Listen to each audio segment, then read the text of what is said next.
नमस्कार। आज हम लॉ लर्निंग बेंच के एक खास court room advocacy skills training program पर थोड़ी गहराई से चर्चा कर रहे हैं। जी हमारे पास इस प्रोग्राम की जानकारी देने वाला एक दस्तावेज है। हाँ। तो मिशन ये समझना है कि ये प्रोग्राम आखिर है क्या पेशकश कर रहा है और क्यों ये कानून की दुनिया में खासकर लिटिगेशन में जाने वालों के लिए अहम हो सकता है। बिल्कुल। अक्सर ये सुनने में आता है कि लॉ स्कूल की पढ़ाई और असली कोर्टरूम के माहौल में वो एक फासला सा रहता है। हाँ, ये बात तो है। और ये प्रोग्राम उसी फासले को भरने का दावा कर रहा है ना? हाँ बिल्कुल।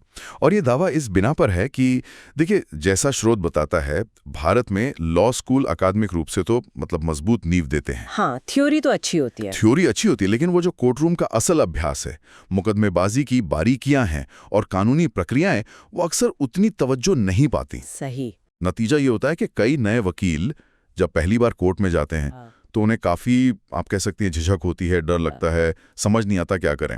हाँ, ये एक जानी पहचानी चुनौती है। मतलब दिक्कत तो आती है नए वकीलों को। हाँ। तो ये प्रोग्राम इस चुनौती से निपटने के लिए क्या तरीका अपना रहा है, क्या कहता है दस्तावेज? देखिए, स्रोत के मुताबिक ये प्रोग्राम 12 हफ्तों का है, ऑनलाइन। अच्छा, 12 हफ्ते ऑनलाइन। हाँ, और 76 घंटों से ज्यादा का। और खास बात यह है कि इसका करीब 60% हिस्सा जो है वो प्रैक्टिकल लर्निंग पर केंद्रित है। 60%? हाँ। अच्छा। हाँ, यानी सिर्फ किताबी बातें नहीं, बल्कि असल में वकालत के हुनर सिखाने पर जोर है। कोशिश ये है कि वो जो थ्योरी और प्रैक्टिस के बीच की खाई है ना, उसको पाटा जा सके। इसमें कुछ पहलू मुझे वाकई दिलचस्प लगे दस्तावेज में। जैसे ये कहा गया है कि असली कानूनी दस्तावेजों पर, मतलब एफआईआर, जमानत याचिकाएं, रिट याचिकाएं, इन पर लाइव ड्राफ्टिंग लैब्स होती हैं। जी बिल्कुल। और कोर्टरूम सिमुलेशन भी, जिसमें जज, वकील, गवाह की भूमिकाएं निभाई जाती हैं। ये थोड़ा मूट कोर्ट जैसा हुआ या उसे अलग है? ये एक अच्छा सवाल है। स्रोत के अनुसार शायद असली दस्तावेजों पर काम करने से वो दबाव और वो गंभीरता महसूस होती है जो शायद काल्पनिक मामलों में ना हो। हाँ, हो सकता है। और ये सिमुलेशन भी सिर्फ बहस तक सीमित नहीं है। कोशिश ये है कि पूरी कोर्ट प्रक्रिया का अनुभव दिया जाए। अच्छा। और इसके अलावा जो आज के जमाने में बहुत जरूरी है, ई कोड फाइलिंग और डिजिटल उपकरणों का प्रशिक्षण भी शामिल है। हाँ, डिजिटल पहलू तो आजकल बहुत ही जरूरी हो गया है। कौन से उपकरणों का जिक्र है इसमें? इसमें NJDG यानी नेशनल जुडिशरी डेटा ग्रेड, ज्यूडिस और सुवास जैसे प्लेटफॉर्म्स का जिक्र है। ओके। क्योंकि आजकल देखिए, ज्यादातर फाइलिंग और केस ट्रैकिंग सब ऑनलाइन ही होता है। तो इन उपकरणों की जानकारी वकीलों के लिए बेहद जरूरी है। सही बात है। दस्तावेज ये भी बताता है कि अनुभवी वकीलों, जजों और यहाँ तक कि कानूनी मनोवैज्ञानिकों से मेंटरशिप की व्यवस्था है। एक मिनट, कानूनी मनोवैज्ञानिकों से भी मेंटरशिप? ये तो काफी अनोखा लगा मुझे। हाँ, ये एक अलग सा पहलू है। मतलब शायद सिर्फ कानूनी दांवपेच ही नहीं, बल्कि वो कोर्टरूम का दबाव, मानवीय पहलू, उनसे निपटने की तैयारी पर भी ध्यान है। लगता तो यही है। स्रोत इसे खासियत के तौर पर ही पेश करता है। और जब हम पारंपरिक ट्रेनिंग से इसकी तुलना करते हैं ना, हाँ, तो यहीं पर यह प्रोग्राम खुद को अलग दिखाने की कोशिश करता है। पारंपरिक संस्थानों में क्या होता है, अक्सर लेक्चर पर जोर होता है। हाँ, लेक्चर तो होते ही हैं। ड्राफ्टिंग के लिए भी पुराने या काल्पनिक नमूने इस्तेमाल होते हैं। डिजिटल कोर्ट सिस्टम या फाइलिंग पर उतना ध्यान नहीं दिया जाता। और प्रदर्शन की समीक्षा यानी फीडबैक, वो भी उतना व्यवस्थित नहीं होता। तो मतलब ये प्रोग्राम दावा कर रहा है कि वो इन कमियों को दूर करके वकीलों को पहले दिन से कोर्ट के लिए ज्यादा तैयार बनाता है। हाँ। कोशिश ये है कि वकील बनने के बाद जो वो पहले दिन वाला झटका लगता है ना, वो थोड़ा कम हो जाए। बिल्कुल बिल्कुल।